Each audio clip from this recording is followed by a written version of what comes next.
Hi guys, this is the GVM SD300D and it is a 300 watt bicolor light for $590 and it is totally effed. Now you still may want to buy it. Go ahead and watch the video, but it's effed.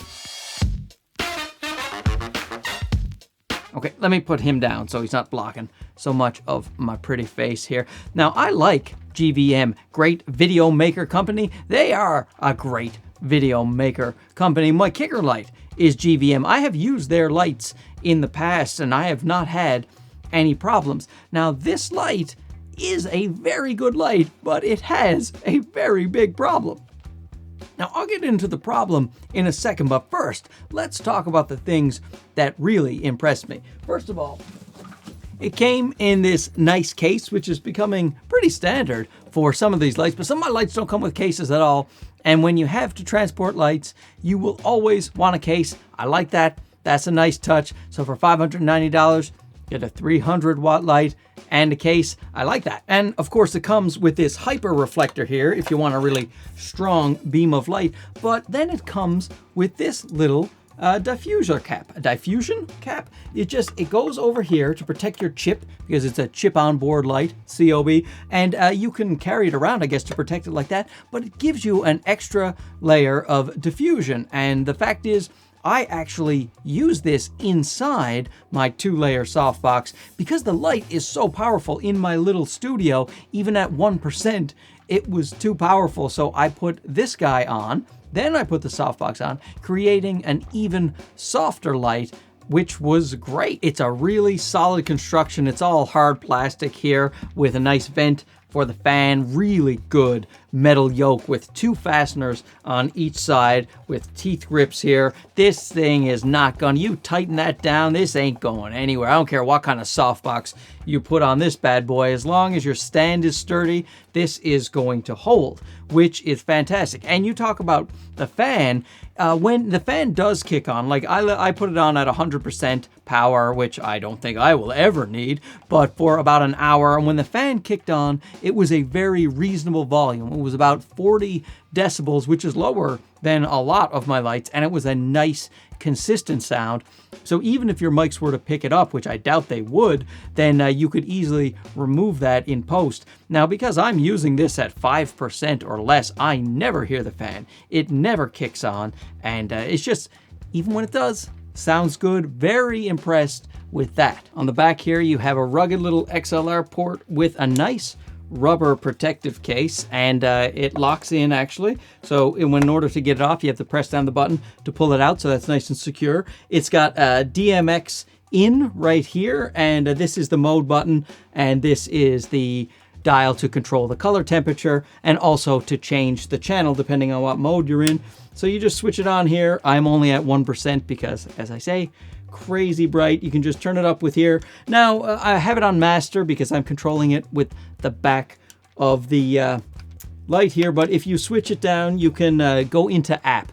And if you want to control it through the app, you switch to app, you connect it. It works quite well, but the only thing is when you try to adjust the actual strength or the color temperature here, when you're in app mode, you won't be able to. On the back of the light, you can only do it from the app. You have to switch it back into master if you want to control it from the back, which is a little bit annoying, but I guess either you're in front of it with the app or you're behind the light, so I guess you choose one or the other. It can also have a slave mode if you want this to be a slave light to other master lights that you have. It's really small and lightweight for the amount of power it puts out. This thing puts out, what is it, 12,000 lux at 1 meter bare bulb. A really powerful light, and it's just so small and compact, and it's a 3.15 kilograms, comes in that little carrying case. Man, oh man, I was so excited about this when it arrived, and then there was the thing that happened. So let's put this over here as my key light, and I'll show you the problem with this light. Now I've plugged in the GVM light and you can see the problem. This light is set at 5600 Kelvin right now. What the light thinks is 5600 Kelvin, but as you can see, it is much warmer than that. All my other lights were set to 5600, and my white balance manually on the camera was 5600, and I'll just show you on the app here. So this is the GVM app. It's not so bad here, and you can see I have the light down at 4%, and is a very powerful light.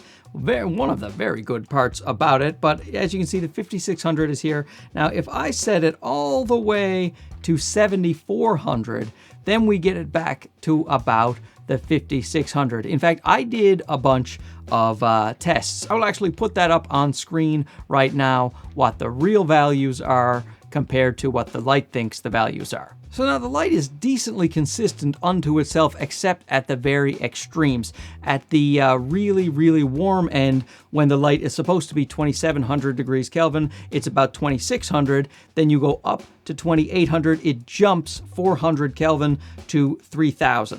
Then from that period on, it basically stays pretty close to what the real values are, but it's always lagging behind just a little bit. So sometimes it will say it's 3100 Kelvin for 2 or 3 measurements, and then that just adds up. And by the time you're at 5600 Kelvin, then on the light, the real measurement is 4300. So you have to go all the way to the second last one, which is 7400, to get about 5500 or 5600 Kelvin, which is where I like it.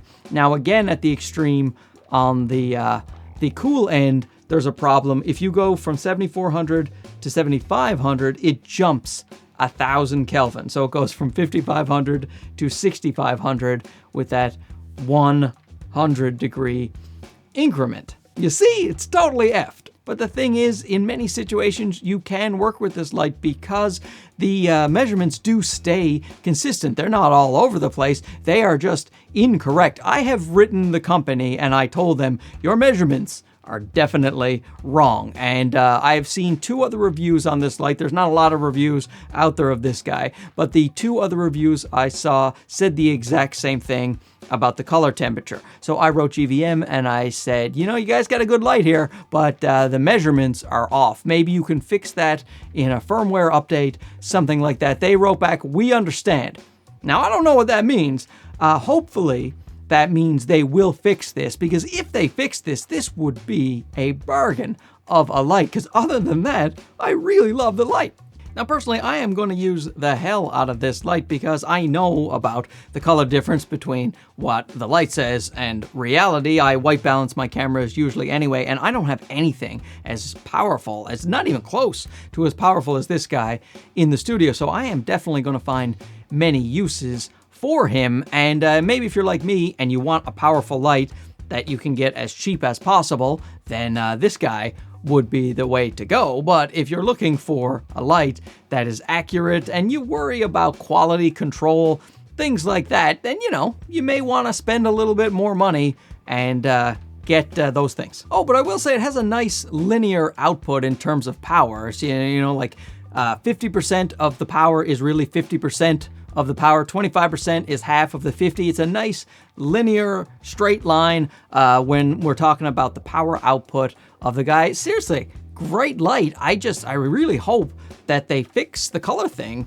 in the future. A couple of other gripes about this guy is that, say, something like the Godox here, it has this control panel which you can manipulate while you sit down in front of the light, and I like that. And it also has a V-mount battery holder on the back here, a connector for your light. This one doesn't come with a V-mount battery plate at all, and you have to do everything from the back of the light, or you can use the app. So if you're manually white balancing your camera, you may not have a problem at all. And since it's bicolor, you can probably match this to other lights that are different color temperatures in your studio. You just have to find the right color temperature of the light. So can I recommend it? No, not really. I mean, you could still find it very useful depending on who you are.